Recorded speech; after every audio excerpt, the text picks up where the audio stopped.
গত মাসে পাকিস্তানের কোচের দায়িত্ব নিয়েছেন জেসন গিলেস্পি। বাংলাদেশের বিপক্ষে সিরিজ দিয়েই নতুন মিশন শুরু করবেন তিনি। সিরিজকে সামনে রেখে 17 সদস্যের শক্তিশালী দল ঘোষণা করেছে পাকিস্তান ক্রিকেট বোর্ড। দলকে নেতৃত্ব দেবেন শান মাসুদ, আর তার ডেপুটি হিসাবে থাকবেন সৌদ শাকিল। শাহিন শাহ আফ্রিদিকে সহ অধিনায়কের দায়িত্ব থেকে সরিয়ে দিয়েছেন গিলেস্পি। স্কোয়াডে নাম থাকলেও তাকে অবশ্য দায়িত্ব থেকে সরানো হয়েছে ক্লান্তি বিবেচনায়। বাংলাদেশ সিরিজ থেকে শুরু করে 2025-এর এপ্রিলের মধ্যে 9 টেস্ট, 17 ওয়ানডে এবং 14 টি-20 ম্যাচ খেলবে পাকিস্তান। ওয়ার্কলোড ম্যানেজমেন্টের কথা চিন্তা করেই সহ অধিনায়কের পদ থেকে বিশ্রাম দেওয়া হয়েছে আফ্রিদিকে। ঘোষিত দল থেকে বাদ পড়েছেন বেশ কিছু পরিচিত মুখ। দলে সুযোগ পাননি নিয়মিত ওপেনার ইমামুল হক, ফাহিম আশরাফ, মোহাম্মদ নেওয়াজ, নোমান আলী এবং সাজিদ খান। আর ইনজুরির কারণে বাদ পড়েছেন হাসান আলী এবং Mohammad Wasim junior.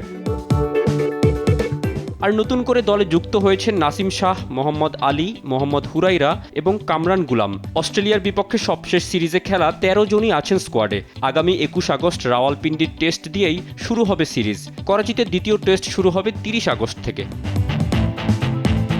Mohammad তৌসিফুল Hasan, sports desk, দেশ টিভি।